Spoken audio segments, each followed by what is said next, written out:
went to the march in DC, rode on that bus for many, many hours without stopping, so I feel all of your pain. And I am also an organizer and activist in Lawrence.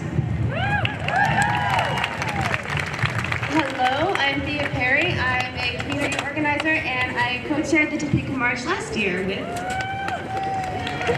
me. I'm Stephanie Meehan and I helped co-chair the Topeka March last year also. Thank you so much for being here.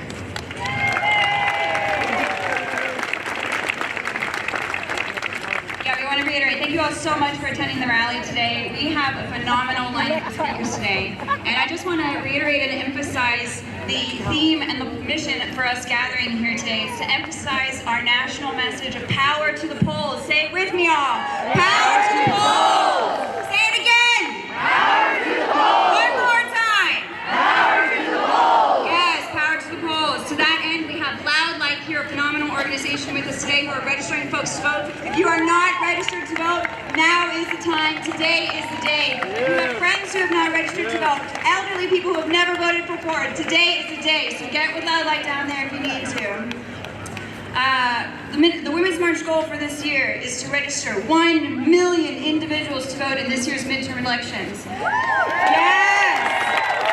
So to that end, at the end of today's rally, we would like to invite all women candidates, elected officials, and those who have previously served down here to meet us at the base of the steps, okay? So we're going to reiterate that directive later on, but just keep that in the back of your minds.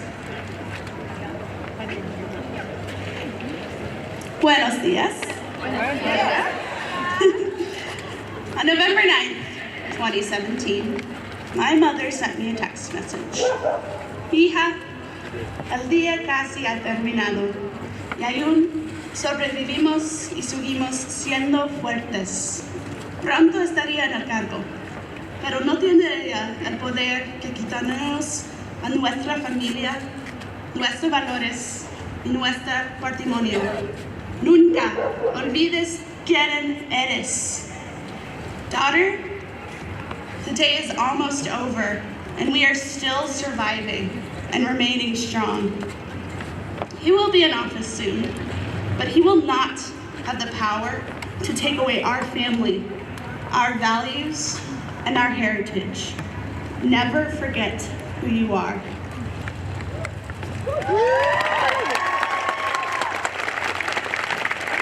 My parents came to this country, as so many have in the past and continue to today, wanting to provide a life that was better than they could imagine in Mexico. They wanted their children to have the American dream of opportunity. My parents wanted, as many in this country, the best life for their children. My family struggled with their pathway to citizenship, as many do in this country. I hold those struggles close in my heart and have dedicated my work to helping the undocumented community.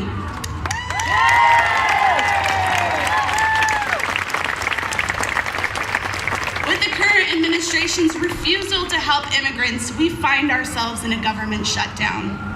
Dreamers have been flooding the Capitol building for an answer, for legislation to help them find a pathway to citizenship. Kansas Dreamers have been in the front lines to fight and are here today. To support these efforts and to aid in this fight, the Women's March on Washington, Kansas would like to dedicate today's event to Dreamers, to temporary status recipients, and to the undocumented community.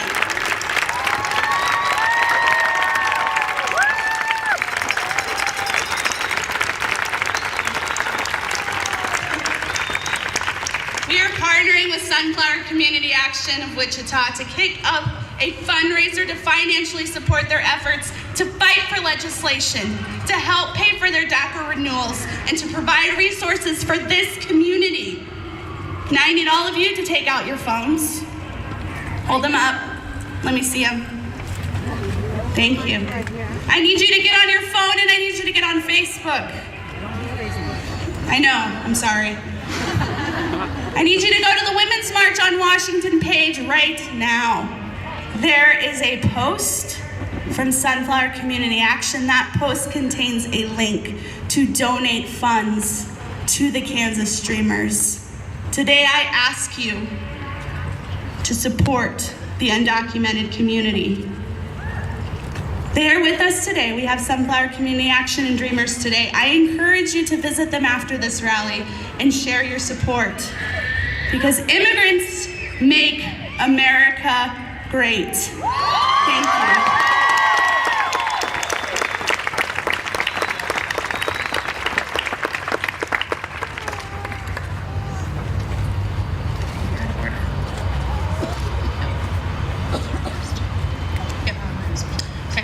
So first on our talented roster of women candidates is State Senator Laura Kelly. Laura Kelly grew up in a career military family where she learned the importance of service, integrity, and accountability. She has made it her life's work to fight for children and families on the job in her community and is a 4-term state senator. Laura was elected to the Kansas State Senate in 2004.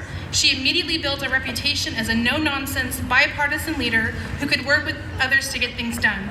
After just 2 years, she was asked to serve as the ranking minority member of the Important Ways and Means Committee, where she advocated for fiscally responsible, balanced budgets that reflect the priorities of Kansas communities like schools, healthcare, roads, and public safety. Thank you.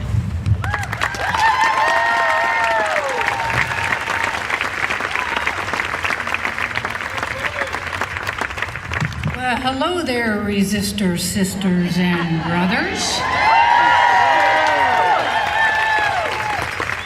Thank you all for being here today. You know, this is the first anniversary of the modern resistance movement. I was just in Hayes and Colby yesterday, and I want to let you know that women all across the state of Kansas are energized and determined to change the future of Kansas. We're all here today to demonstrate that our leaders in Kansas and our leaders in Washington will not push us backward. We're here to demand equality for all Kansans, our brothers, our sisters, regardless of race, religion, gender, gender identity, sexual orientation, or even political party.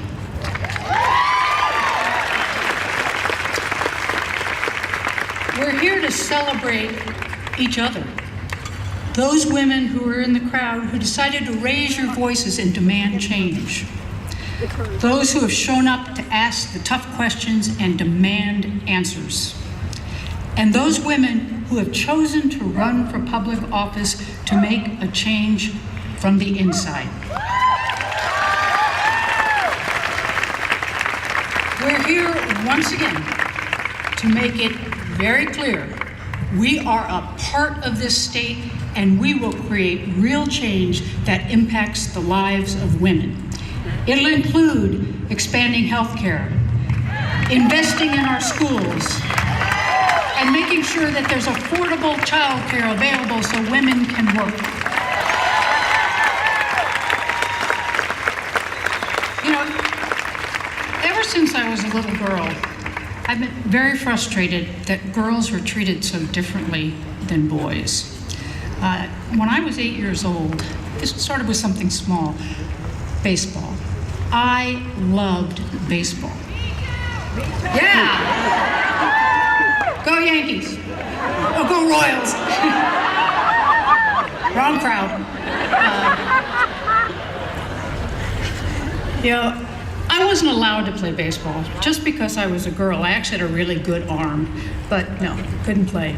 As I got older, I began to notice there were other things that were considered inappropriate for women. Like just working outside the home was not acceptable back in those days. Women were not allowed to fight on the front lines in the military, and they certainly didn't get equal pay for equal work.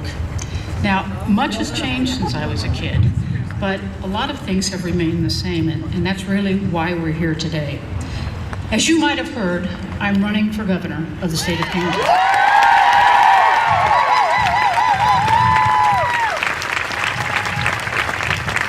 Of all the candidates, I'm the only woman. But across the country, I'm not alone. There are actually nearly 80 women women either running for governor or considering a run for governor. That is an inspiring number. The previous record for women running for governor in a given year was 34. So this year, twice as many women are running to lead their home states. And if we win even a fraction of those races, it will mean real change. And it's not unique to races for governor. According to Emily's List, which is a group that supports women running for public office, there's been a huge surge of women running for office, coincidentally following the 2016 presidential election. Can we only imagine why that might be? And these women are not just running for governor, they're running at every level of state government, from city council seats to school boards to the state house to the White House.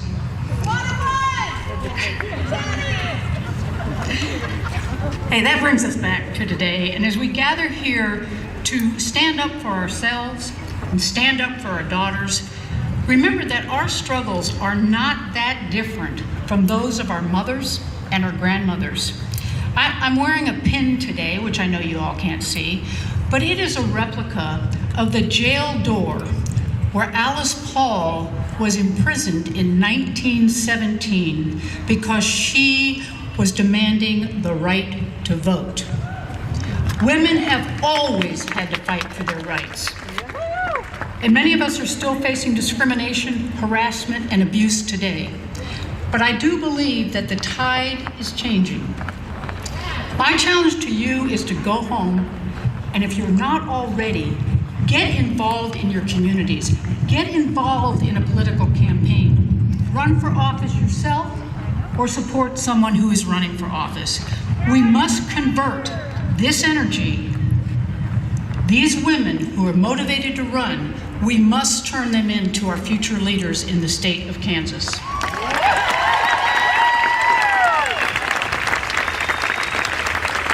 Also remember, when you go back to your communities, that there are people there who don't share the same privilege that you do. Please lift them up. Lift their voices up.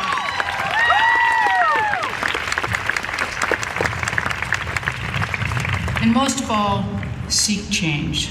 So let us seize this moment, go forward, work together, and see how much change we can make. Thank you.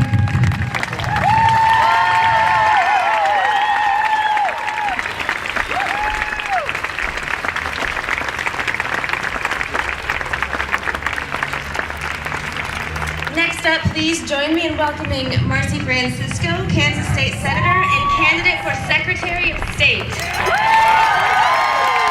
As a former City Commissioner and two-term Mayor of Lawrence, Senator Francisco was first elected to the Kansas Senate in 2004 and has since represented the state's 2nd Senate District.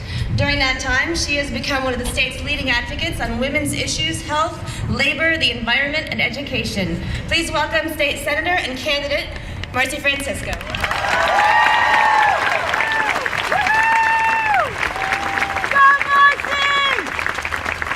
Good afternoon. It's still a bit chilly out, so thank you for that warm welcome. I'm State Senator Marcy Francisco. How many of you were here with me in Topeka last year at the Women's March?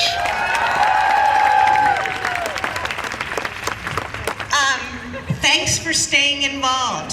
Thanks for all of you who went to Washington, D.C. And good to see all of you who are joining us this year.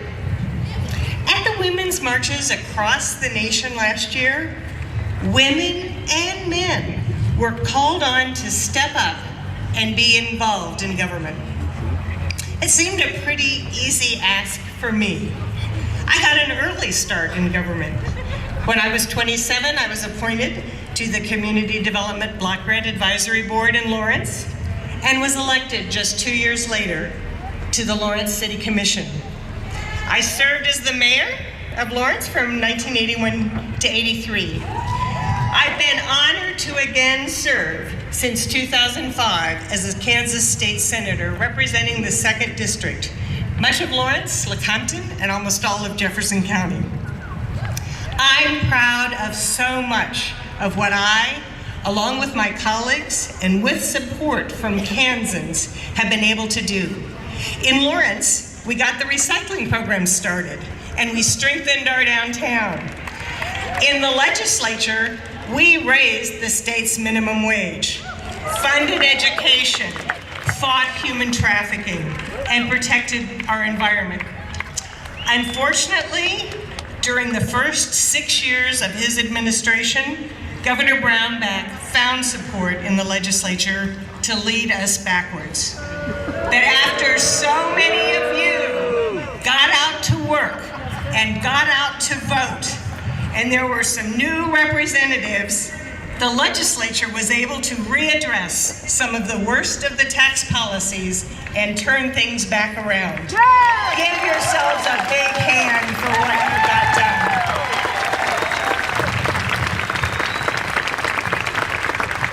At the Women's March in Lawrence yesterday, we heard some good advice in a quote from Shirley Chisholm.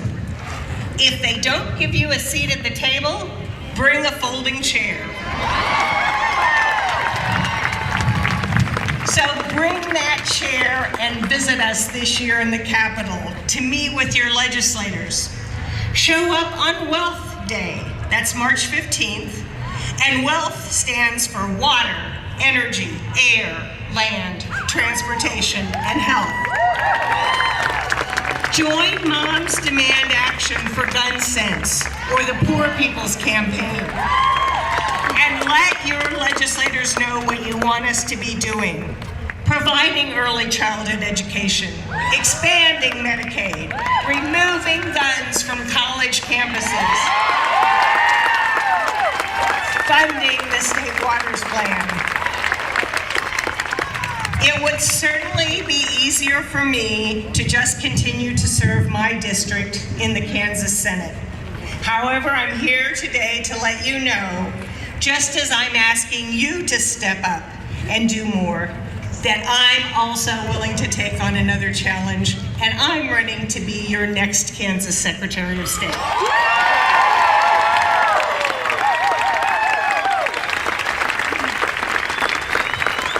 Join me in giving another big hand for Senator Laura Kelly, who is also stepping on to take on the challenge.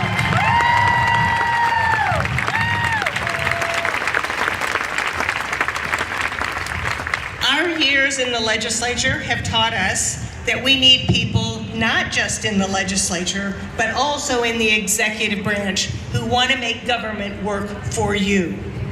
We want opportunities for women to run a business. Let's have the Secretary of State's Business Filing Center be the place to help you get started.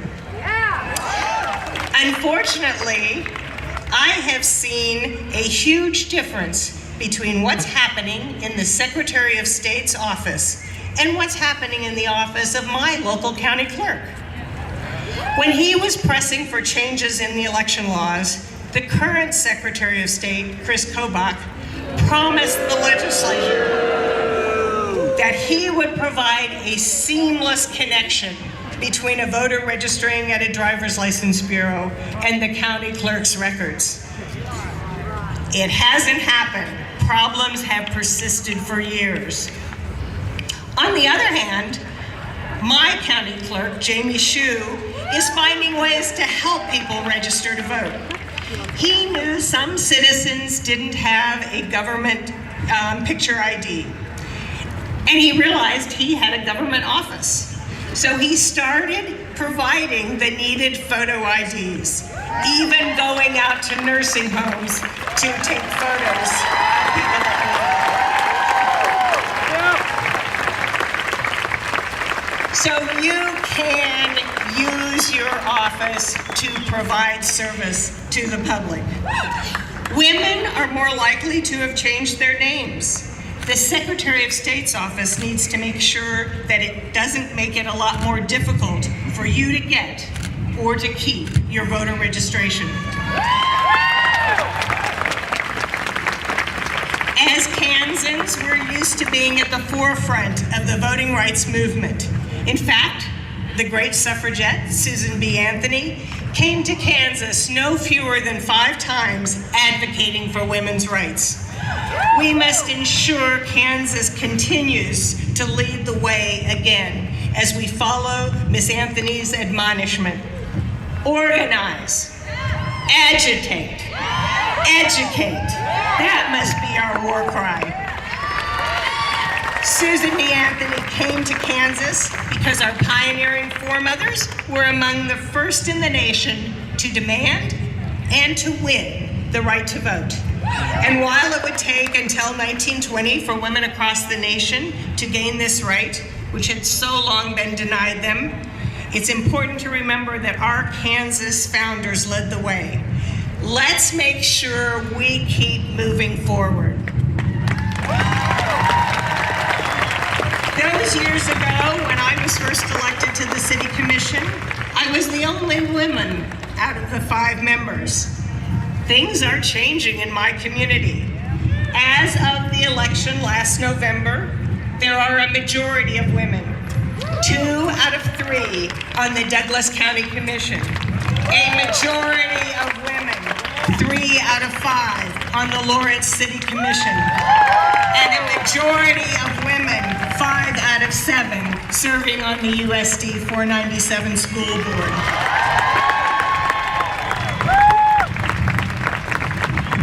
These women are bringing their energy and good ideas to their jobs.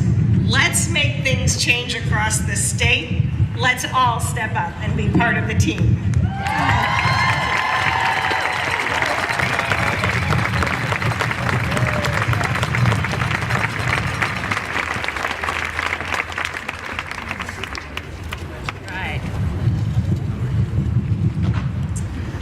I am honored to introduce our next speaker today, Sharice Davids, and we are so grateful to her for sharing up her time with us today. She has returned to us from to Shawnee, Kansas after serving as an advisor to the Secretary of U.S. Department of Transportation. Prior to her appointment in the federal government, Sharice served as the Deputy Director of Thunder Valley Community Development Corporation, a Native-led, place-based nonprofit. Sharice has been fighting her entire life as the daughter of a strong Indigenous woman who served in the U.S. Army for 20 years. Sharice learned early on what our country has been and what it can be. After graduating from Leavenworth High School, she went on to graduate from Johnson County Community College at the University of Missouri in Kansas City, while often working multiple jobs and taking classes at night, which many of us can relate to. She is a first-generation college graduate who earned a JD from Cornell Law School. After leaving a career in the private practice, she dedicated herself to working towards systemic change that will lead us to a more equitable society. So from her work as a community builder to her time working at the highest levels of federal government, Sharice has never backed down from advocating for marginalized community. Let's welcome her. It is my honor to introduce Sharice Davids.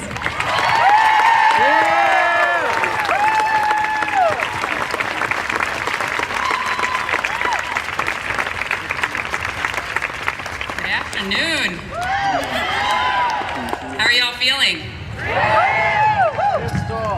I just want to add one quick piece to the bio. I actually have started calling myself a former first-generation college student. My mom got her bachelor's in history at UMKC in May.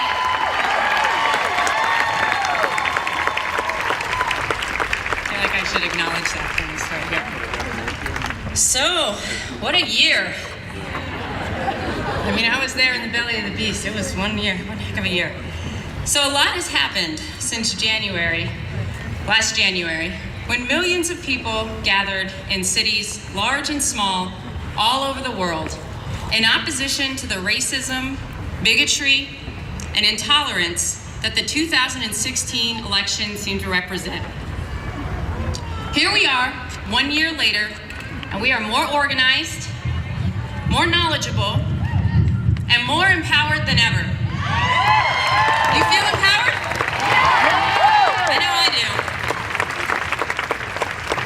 Last year, I marched on Washington. I marched with the Indigenous Women Rise Group. We sang as we honored our ancestors, the original inhabitants of this land that survived the birth of this nation. Like many, we shouted chants. We called out for everyone to hear, Minuachoni, water is life. We called out that there would be no ban on stolen land, and that we are still here.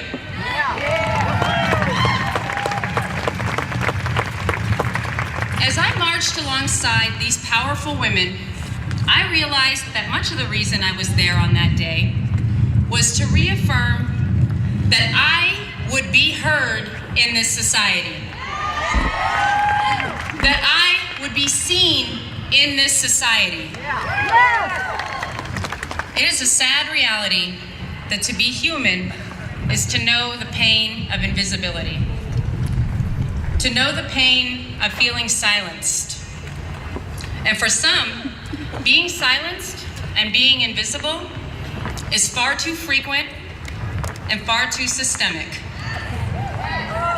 In January 2017, I experienced the Women's March as a symbol of the beginning of a new era. An era where we, as an intersectional range of women, men, two-spirit, non-binary people, would no longer be systemically made invisible or silenced.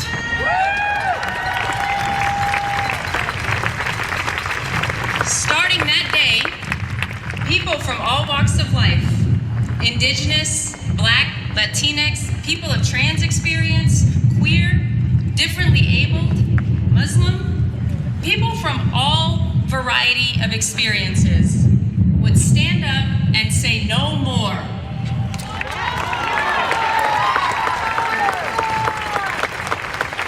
On that day, many people, for the first time, took to the streets to say that today you will see us. Today you will hear us. And on that day, many people continued their fight to be seen and heard alongside this new batch of empowered people. The Women's March did not solve our issues, and we knew it couldn't. We knew it couldn't because we are building off the progress of the marches that came before. We are building off the progress of previous generations. No single act, even one as large as the historical 2017 Women's March, could solve the issues that have built up over hundreds of years. But what we accomplished, and what we can continue to accomplish with gatherings like the Women's March and the one we're having today, is to capitalize on the opportunity for learning, to capitalize on our opportunity for connecting and coalition building, our opportunity to have meaningful conversation and to hear each other and to see each other.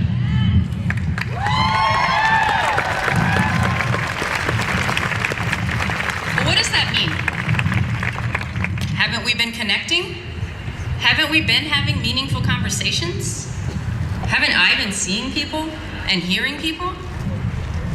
It was only in the last few years that I realized how truly hard it can be for meaningful conversation to happen. One where people really hear each other and see each other. A few years ago, I attended a conference. I attend a lot of conferences. I had the opportunity to listen to an author and a thought leader whose work I truly admired. During his speech, I was all about it. I was like, yes, this is what we need.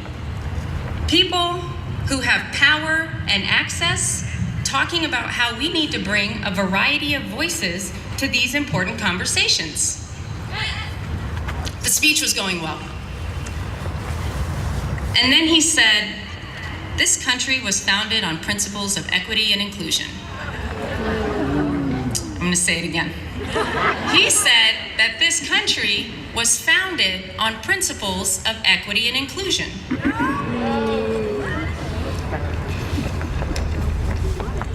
I was gonna invite everybody to take a second and think about that, but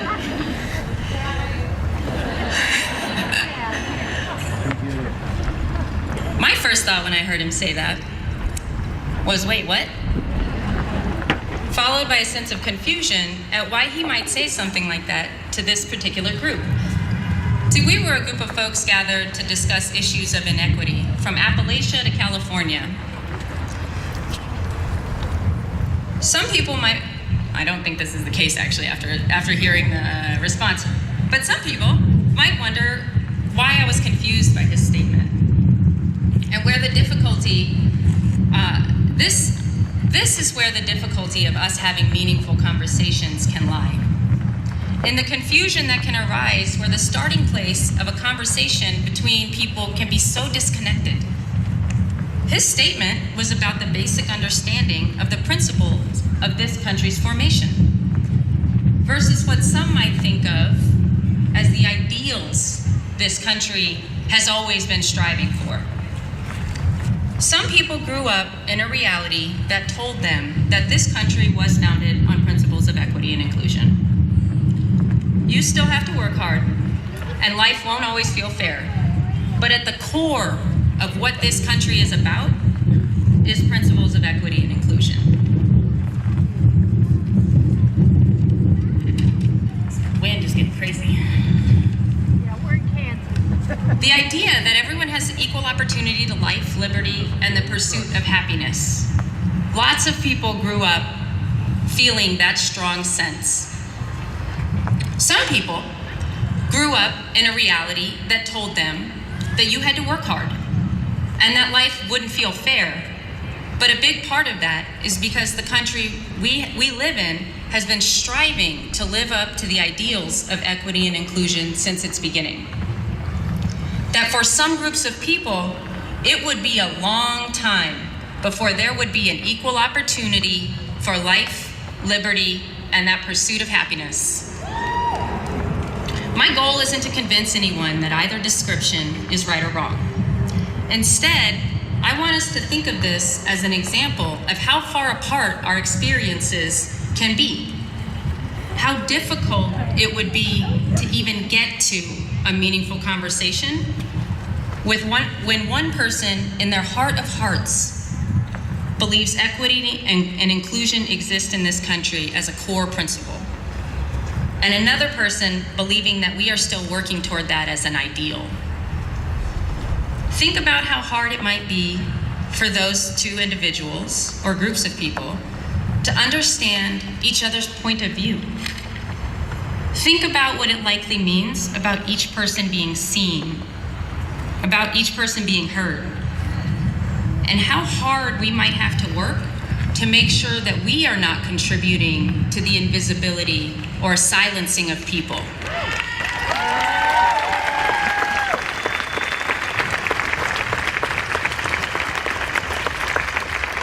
Because of the theme of today's gathering, I'd like you to imagine that one of those people is a mayor, a state senator, or a congressperson, and that many of their constituents have been silenced by inequity and exclusion for their entire lives. So how do we make sure that people are seen? How do we make sure that people are heard? Well, that's why we're here today. We're here to take our power to the polls. We have to be intentional about electing people who see their constituents. We have to be intentional about electing people who hear their constituents. Not because they have exactly the same experience, but because they strive to hear and see the people who might not have exactly the same experience as they do.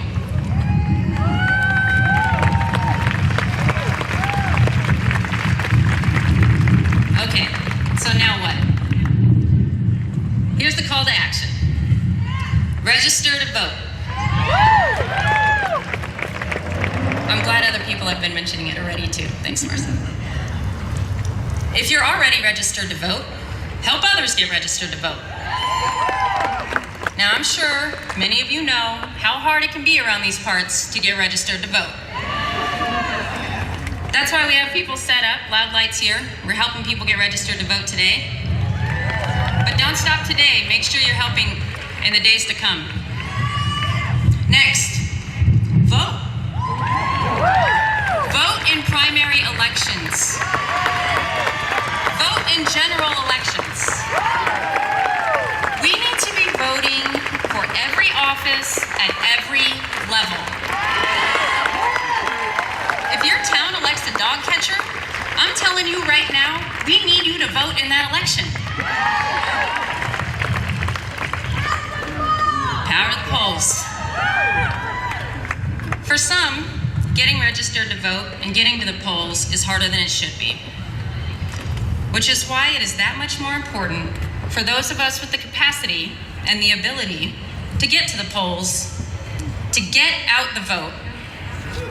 And if we are able to, we have a responsibility to help others exercise their right to vote.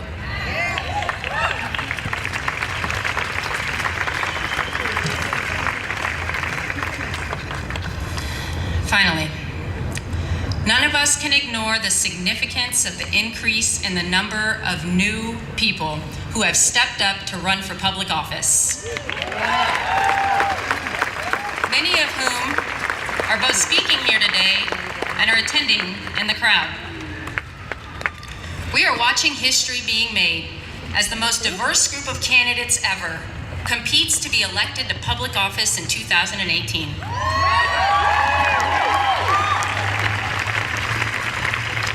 It's not only historic because of the demographics of the candidates, although it's pretty amazing, but because we're seeing a level of a civic engagement that this country has not seen in generations, and that's important. If this year taught us anything, it taught us that who we elect matters. Who we elect matters because it affects who is seen and heard by our government. We need elected officials who will see us. We need elected officials who will hear us.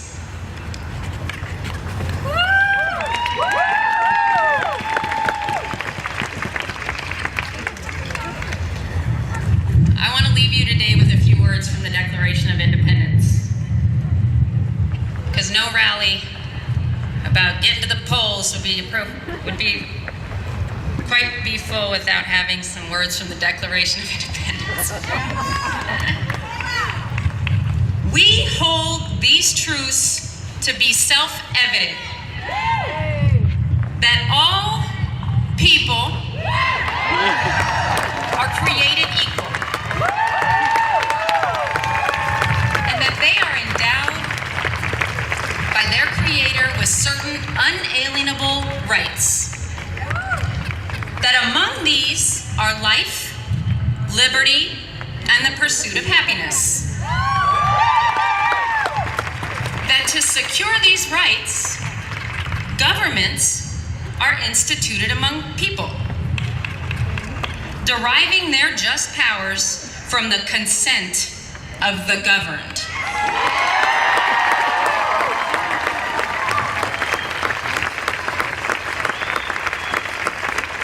This country's purpose document, the Declaration of Independence, recognized that our government derives its power from us.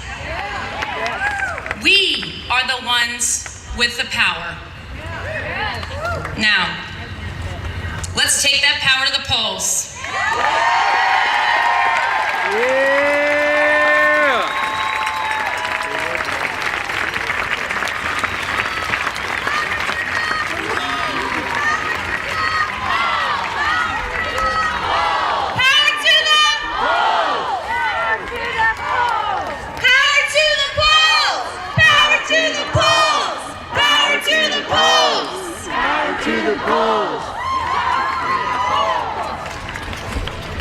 Women's March is happy to announce our next speaker, Laura Lumbar. Laura is a fifth-generation Kansan and businesswoman, and is candidate for U.S. Congress in Kansas's 4th District for 2018. Laura's ties to Kansas generational and long-standing. Laura is a third-generation graduate of the University of Kansas, Rock Chalk, earning a Bachelor of Arts degree in Political Science and International Studies, and earned her Master's of Art degree in International Relations and Economics at Johns Hopkins School of Advanced International Studies. Whoa. Laura has also started an international business development organization called MENA Consultants Association. Laura has always held a progressive worldwide view and is a member of Congress. And as a member of Congress, she would support pragmatic solutions to solve the issues facing not only Kansas, but our entire country. Please welcome Laura Lombard, candidate for U.S. Congress.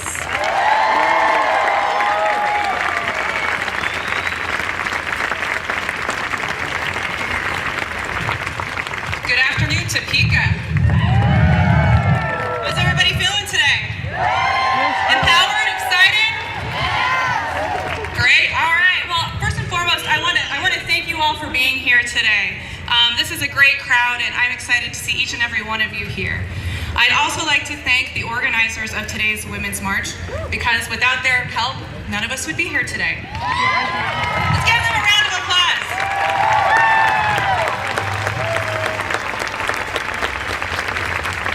So it's been over a year now since Donald Trump was elected president. And like all of you here today, I was horrified when we elected a misogynist who believed he had the right to sexually harass women. Right? I was extremely worried about the direction Donald Trump would take our country, and after this first year of insulting and often dangerous tweets and comments, an ongoing investigation of his relationship with Russia, playing chicken with nuclear war with North Korea, a tax policy that shifts billions of dollars from lower and middle class families to the top 1% over the next decade. Shame, right? And continually profiling others of color by the color of their skin or country of origin, our concerns have been proven all too correct. I think we can all agree that Trump's America is not our America. Trump's America is the opposite of our values in this country. Trump's America is a far cry from our Kansas values, and it is time to bring our Kansas values back to Washington, D.C. Earlier last year, I was one of the first of a wave of 20,000 women who are now running for office. Let me say that number again, 20,000. That's about double as to what we ran before. I threw my hat in the ring in the special election when we were replacing now CIA Director Mike Pompeo in the 4th District. I didn't win the first time, but that's why we get up and we try again, right? And unlike some of my male counterparts, I'm not doing this to score political points or with a career ambition in mind. I'm running for the younger generations to show them that women have a voice, and more importantly, that we are agents of change in this country. I'm running for the family farms who are competing against corporate farms here in Kansas and are worried they might not be able to pass their farm on to the next generation. I'm running for the manufacturers who have been left behind because our leaders have failed to provide opportunities to compete with technological automation or to offer training to transition to new jobs when others go away. I'm running for people of color in the LGBTQ communities persecuted by our leadership in DC, who has forgotten that we are all created equal under the law. And I'm running for immigrants worried that their families will be torn apart in the middle of the night. I'm running to find solutions to the real issues that face all of us. Not for political grandstanding with no action, not for dark money PACs, or to brand myself as a progressive messiah. I'm definitely not running to be a yes man or a woman for Donald Trump like my Republican opponent in the 4th District. We need real leadership in DC that put their constituents' issues first, I'm tired of seeing the old boys club in DC with giving the same tired solutions in the 4th District, in Kansas, and in the nation. I was asked today to talk about immigration. And this is a great issue to discuss because you can look no further between that particular issue than there. Donald Trump wants to roll back the Deferred Action for Childhood program, which affects 800,000 people in this country who are currently enrolled. That's 800,000 people completely out of our society and out of our economy. These are people who have grown up here, they've studied here, they've contributed to our society and paid taxes, and they are Americans at heart. They are a huge part of our future and a huge part of our future well-being. We're talking about our doctors, teachers, engineers, manufacturers, small business owners, and people who will be part of a generation, my generation and yours, that drives this economy and our society forward further into this 21st century. GOP leadership wants to play with these individuals' lives and our collective future. This is unacceptable. It is shameful. When elected to Congress, I will join other supporters of DACA and work not only to keep the program, but to expand and strengthen it.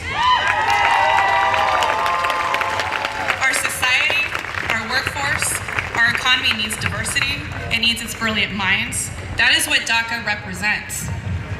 DACA recipients were raised as Americans and they need to stay Americans.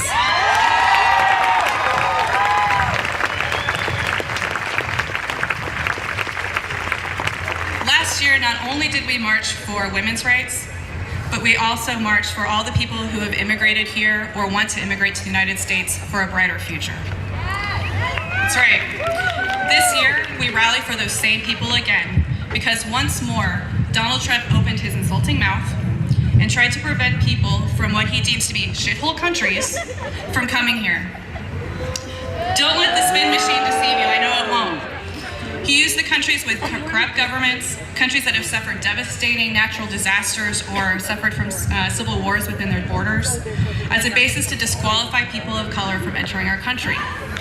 We know, all too well, Donald Trump would rather only have people come here who look like him.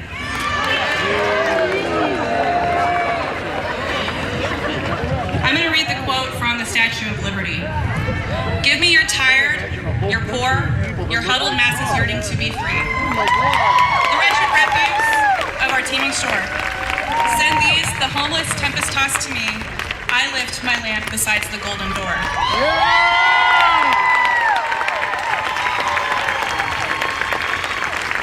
This is the proclamation we made to the world when Lady Liberty was first installed in New York Harbor. Immigrants would pass by this icon of hope, freedom, and a fresh start to be processed through a neighboring Ellis Island. However, just as today, those who entered the United States then did not always receive the welcome promised. 100+ years later, we are still trying to live up to those words. We need to do it. Nowhere in this inscription does it ask where someone came from, how much money they have, or what level of education they received. Side note on that, most of the people who do come here have extremely high educations. But regardless, our country represents freedom and hope to the world, that beacon on a hill. Some of our leadership seems to have forgotten that. They say that the United States should no longer be open to refugees, citing them as a major threat to our society. However, the reality is, refugees are the most vetted group of immigrants that come into this country. They go through the most stringent process to come in. Yet, particularly President Trump and GOP leadership, act as if these are criminals hiding in the shadows, ready to jump out at any moment to hurt Americans. When I'm in Congress, I will fight back against xenophobia, and I will make sure those who wish to come to the United States for a better future are afforded those opportunities.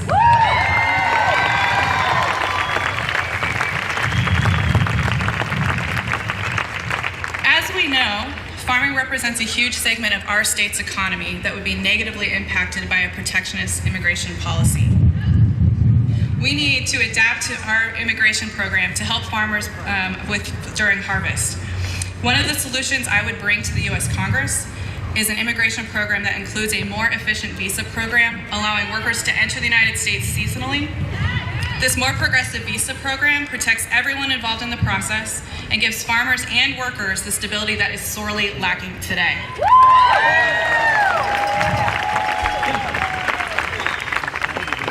Not only should we welcome new diverse groups to our society, but we should welcome new diverse groups into government, into business, and into our nonprofit leaders.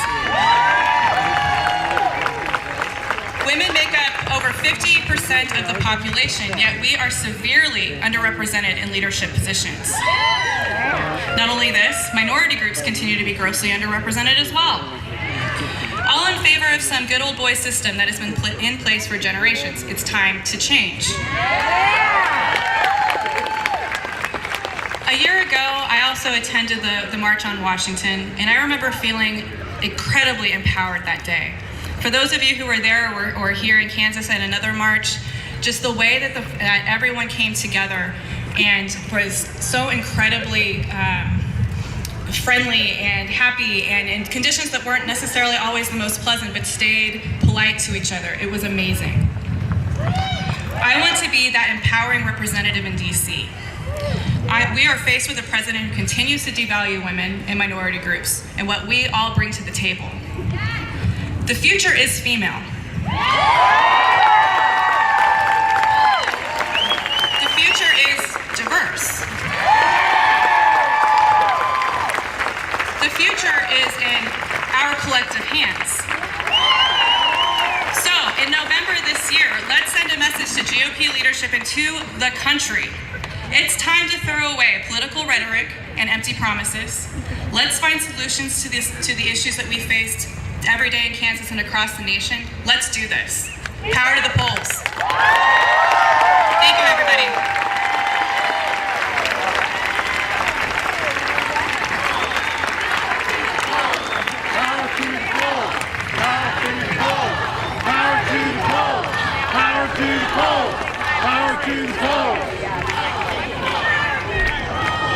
That's right. I'm so excited that you all are here, so excited with us to bring power to the polls this year. Our final speaker is Valdenia Wynn. Representative Wynn is a Kansas State legislator, a college history professor, and a community volunteer.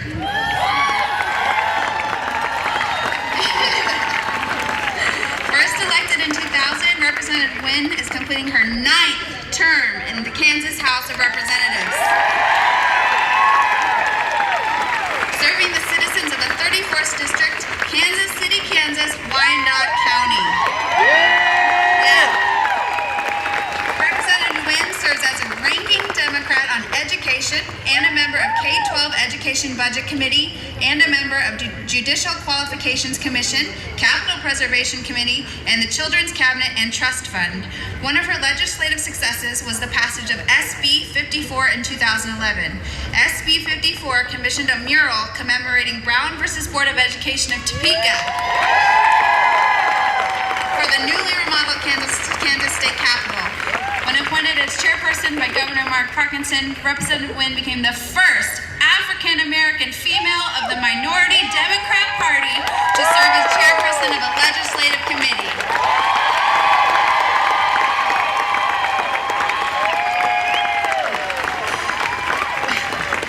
Dr. Wynn works tirelessly to promote, support, and strengthen K-12 and higher education for all students in Kansas, and to increase voter registration in the underrepresented populations of the electorate. Please join me in welcoming Representative Wynn.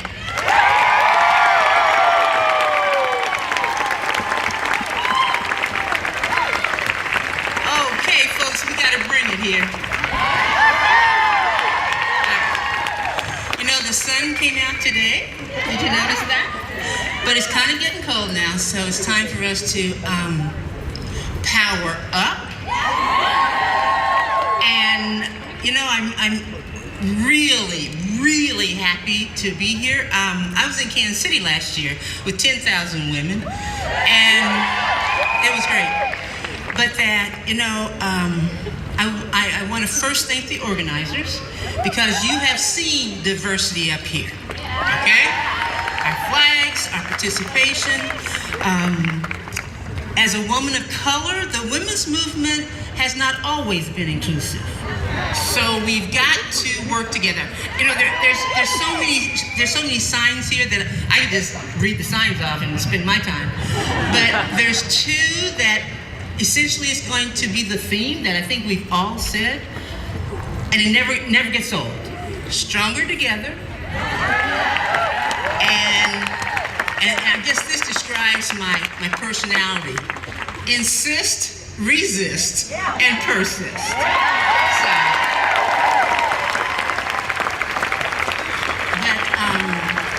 I'm honored to stand with the great speakers before you and to stand with you. We represent a movement that tells Brownback, Trump, Kobach, and those other bleepy bleeps that, the votes are not only in Kansas City, Lawrence, Topeka, but they're all over Kansas. But that we're here to represent them. We're here, I'm honored to be a representative, and I have to remember that I have to insist, resist, and persist, and I don't care what the narrow-minded people think of me. And so that's just me, all right? But we're here on the steps of the Capitol. And what it means to me, and I hope what it means to you, that our days of waiting for, as a lady said, acknowledgement, those days are gone, okay? Because we have hope. Hope is not only a girl's name, and she's got a sign, fight like a girl, I can do that. But it's also a call to action, and trust me, getting on the front lines is tough. I know many times you're gonna be by yourself, but it's all you have. It's all you have to protect your future. My husband was on the phone before we got up here, and I could hear the guy on the other side go, "March? What are they marching for?" And of course I want to smash his phone, but here's my answer. I know Trump is president. I know Brownback is still the governor. Boo. I know Kobach is trying to be governor. All right. So yeah, I'm marching against them. But I'm also, and I hope we are also marching to tell Trump, Brownback, and Kobach, and the other narrow-minded representatives and senators, especially those racists and those sexists, that we are marching against them. We're marching against their policies. We're marching against those who are trying to send us back to some trumped-up country. All right? And you probably know I had a little episode in 2015 when I stood up for Dreamers. And those little blankety-blank men tried to kick me out, okay? But I stood my ground. I continued to speak out. I resisted, I persisted, okay? But today, I hope we're marching for ourselves, our mothers, our daughters, our grandmothers, our sisters. We are marching for human rights, respect for our laws, and respect for each other. As this theme says in 2018, we've marched to organize. We will continue to do that, but we're now marching to win power to the people and power at the polls. message today to the Trumps and the Kobachs and the Yoders and the Jenkins and the whatever the other one down there, be very afraid, okay? And as one of the speakers said, we are here to change who represents our bodies at the local level, the state level, the national level. So not only do we say goodbye Felicia, we say goodbye Brownback, goodbye Yoder, and goodbye Lynn Jenkins. So, the national government may be shut down, but we're not shut down. Women of Kansas and supporters, we're open for business. No monkey business. We're serious, and our movement is no joke. I will leave you with this. Again, I gave credit, and I continue to give credit to the organizers for the respect and the inclusion of diversity that is shown today. But as we know, we have to pledge Black women, white women, Latinas, Asian, Native American women, that we are stronger together. And the enemy is not us. So as Dr. Martin Luther King Jr. said, the ultimate measure of a woman is not where she stands in moments of comfort and convenience, but where she stands at times of challenge and controversy. Okay? We must work to defeat the forces of sexism, racism, and all those other isms that work to divide and conquer us. We are the force, and we rock. Thank you.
There's little that I can add to what they're about to say, so I'm going to yield my time to my 6-year-old daughter, Lyda. Thanks to her phenomenal teachers, Dale Dreyer and Jordan Collins, last week at school she learned about the extraordinary Audre Lorde. And she would like to share a quote with you.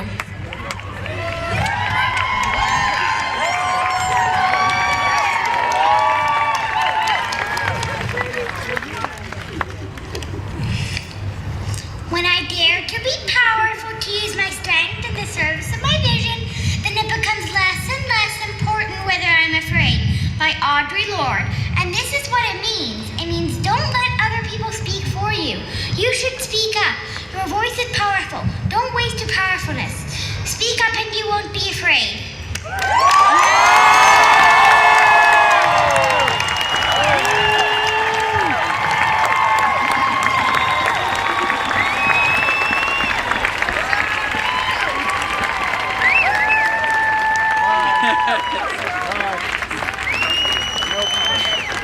Well, that's impossibly hard to follow, but I'm going to do my best. So 1 year ago, we came together to collectively stand against a symptom of a disease that has ravaged this nation for as long as colonizers have set foot upon it. 1 year ago, we came together to collectively stand upon stolen land. Land stolen from the Arapaho, Cheyenne, Comanche, Kansa, Kiowa, Osage, Pawnee, and Wichita people. 1 year ago, we came together to move forward. To lift up the oppressed and break down the systems of oppression that we are complicit in upholding. There have been many missteps and failures since that day. We are standing here to tell you that we are continuing to commit to centering the voices that most need to be heard, because Black Lives Matter.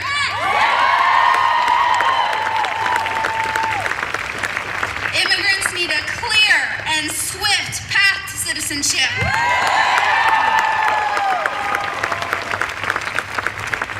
Trans women need to live a life free of fear of being murdered. And people with disabilities need access and equal opportunity. Let's hold ourselves accountable at the polls with your paycheck and with our individual power and capacity for change. Thank you. Thank you. So, a year ago today, I helped organize a group of Kansans to travel to the Women's March on Washington. I had been ignited by the results of the election. I wanted to take all of the negative emotions I was feeling and channel them into something positive, something good, something that helped move me forward. When the march was over and the buses were on their way home and I went to sleep that night, I had done my part. I felt that America and the world had changed for the better. I looked forward to sleeping in the next day, basking in how amazing the experience had been and what a great job we had all done. When I woke up to my phone blowing up with messages the next morning about next steps, calls for action to support marginalized groups and women running for office, I realized that there was still work to be done, that there had always been work to be done, and I hadn't seen it. And perhaps I didn't want to see it because I thought I was doing my best. My organizing buses, selling t-shirts, and walking folks through safety precautions for the march showed my organizational skills, but didn't have the impact on my community like I hoped it would. So I began to challenge myself. I tried to educate myself where I was ignorant. I've tried to participate in experiences that were outside my comfort level, taking self-inventory when I've been called out on my words and my actions, or my lack of them. I started having really difficult conversations with the people closest to me, and it hasn't been easy, and at times it's been painful to unpack all the bias that I didn't even realize I had. To learn where I thought I was helping, I was actually hurting the very people I was trying to help. I believe in this movement. I believe that women and femmes are powerful and we can make changes. I believe we can learn together and grow together and do this work together. We must educate ourselves on intersectional feminism, participate in local community events, and keep showing up. Listen to women of color, listen to trans women, hear their stories and their struggles. Ask what is needed of your time, of your voice, and your privilege. Have those conversations with your family and friends, not on social media, but face to face. Get uncomfortable. To make real change, to show solidarity with our sisters, and to show the world the power we yield as women and femmes when we come together. Thank you.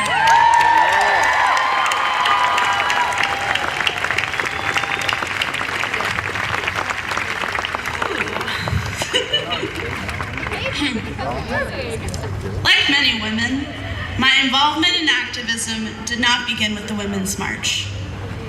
My involvement was mandatory at birth. My involvement was for survival. My involvement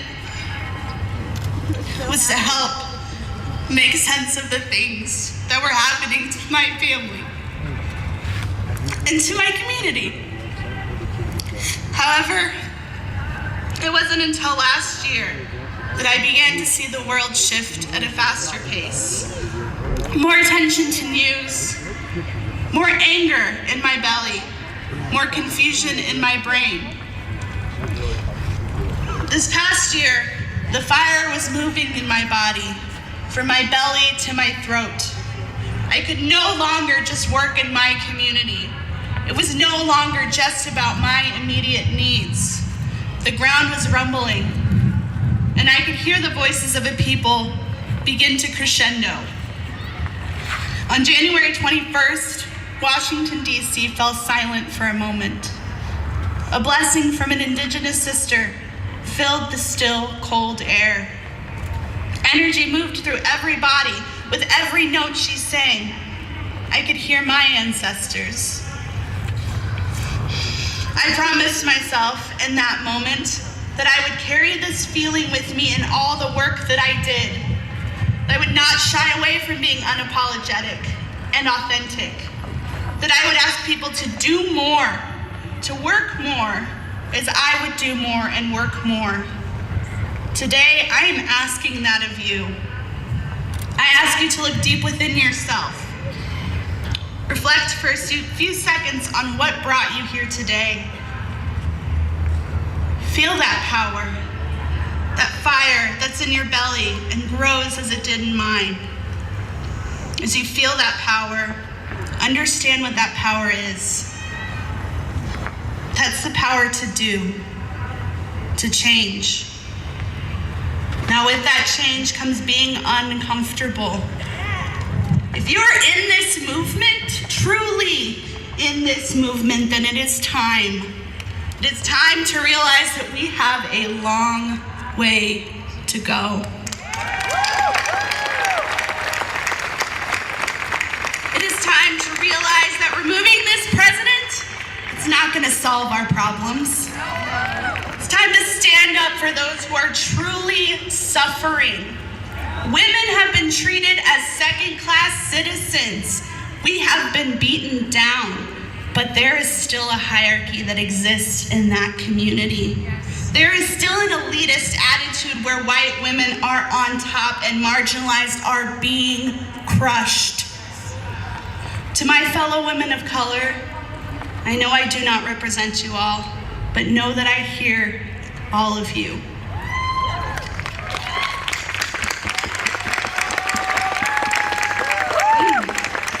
I know that this organization and this march has not been inclusive and has not listened to your needs of your community and of other marginalized groups. What I vow to you is to change this. Women of color, I will go to you as a fellow sister and make sure you have a platform. I will fight and make sure your voice is not silenced. I will make sure you feel included in the movement that was founded on your struggle and your pain. And I will require work of non-communities of color to give back and to learn true allyship. To the women who do not identify as a person of color, please know that I will challenge you. I will call you out, and I will call you in to do better, to work harder, to feel uncomfortable. I didn't see myself in the Women's March DC crowd last year, and I'm going to work on changing that. I need you to stand with me and my fellow women of color. I need you to sit with the words that we say and believe the stories that we share. I need you to disregard the realities you may be comfortable with and be uncomfortable. Be supportive. I am asking you to challenge yourself, to feel the power in your belly and in your throat and use it to dismantle the system that has held you and your sisters down for so long. Yes, we need to work together. Yes, we need to understand each other's struggles because they are not the same. At this point, we are not equal. However, we can change that. We can do the work, however hard it may be, to truly change our minds and the minds around us. Do the work, not for yourself, most disenfranchised. Do the work because it is right and necessary. Thank you.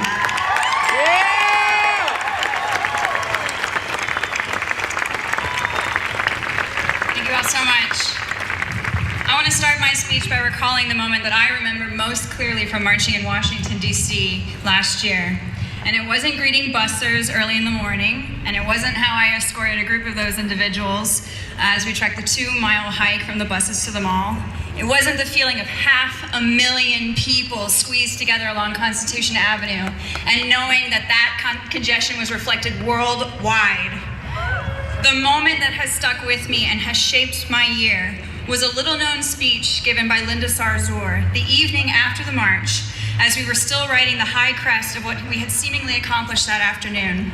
Speaking to us at a small event room at the Women's National Democratic Club, she said that what we had accomplished on this day last year was only accomplished because we women came together and worked together.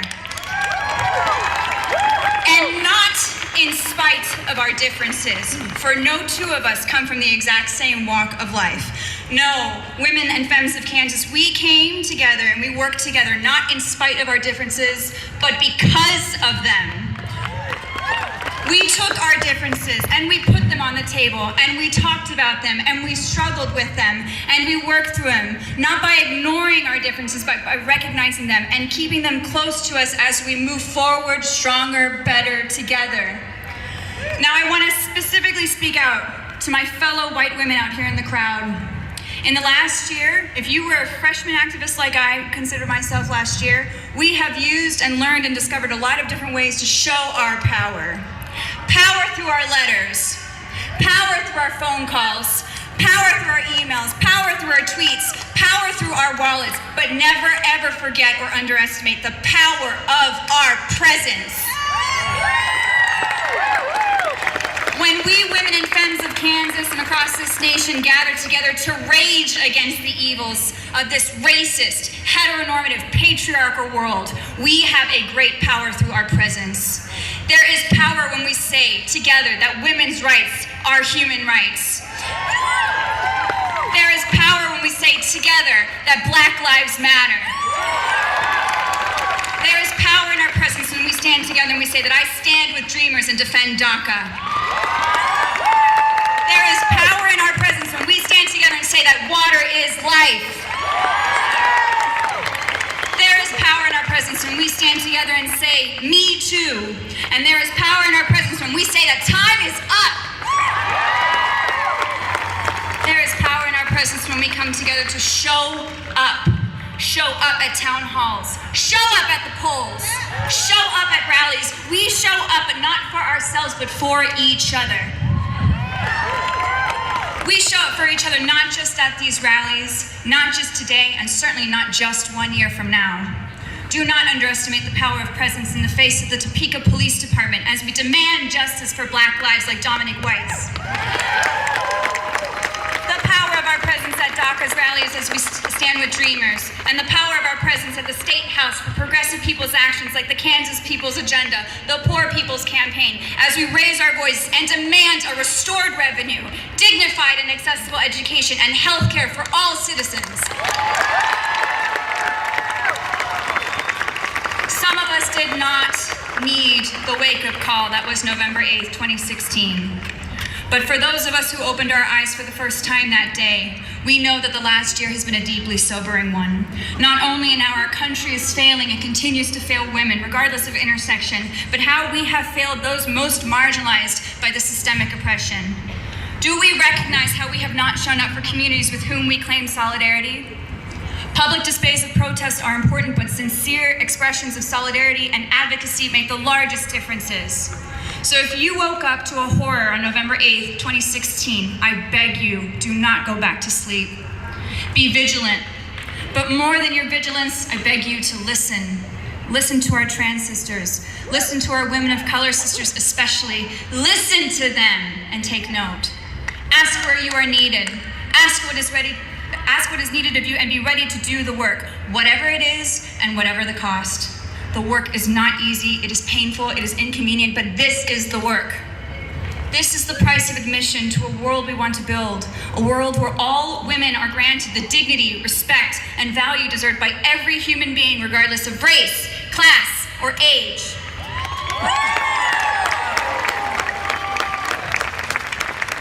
And we started this event with a call, and we'd like to close the event with that call. We'd like to close today's event today by calling any woman who is running for elected office, who has previously served, is an elected official, and any veterans who are in the crowd with us, please join us here at the bottom of the steps.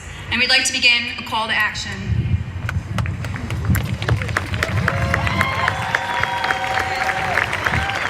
And we'd ask that any of you, I'm so happy to see so many of you bringing signs. If you would like to come and join us here at the steps, we'd like anyone with a sign to come forward and to act as background, please. So join us here on the steps.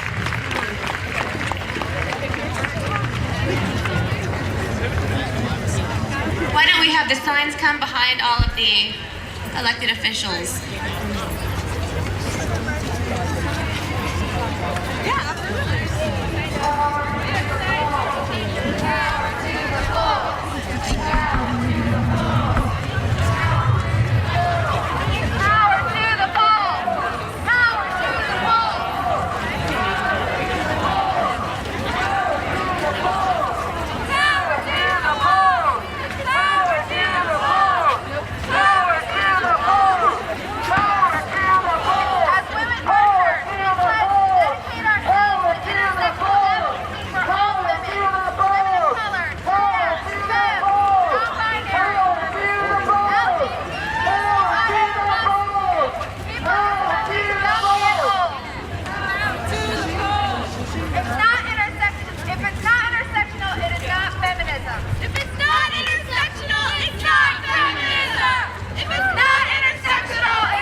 I gotta keep on doing this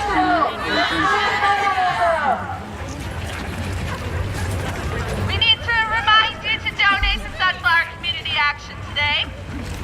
Please do that.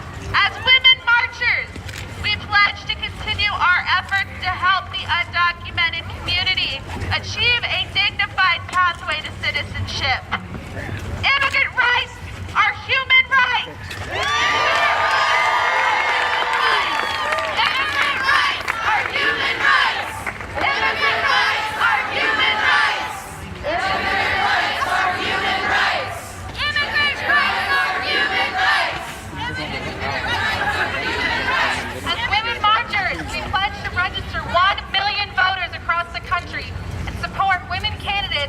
Running across this state, many of whom you see here today.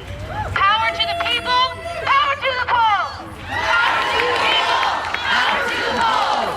Power to the people, power to the polls! Power to the people, power to the polls! Power to the people, power to the polls! We want you all to know we have folks here on site to register you to vote. We'll be promoting and encouraging all of you here to donate to the Sunflower Community Action League, which can be found on the Women's March on Kansas Facebook, which services dreamers and the undocumented community in Kansas. Remember that we have work to do, but we are doing that work together. We stand together, we move forward together, we grow together.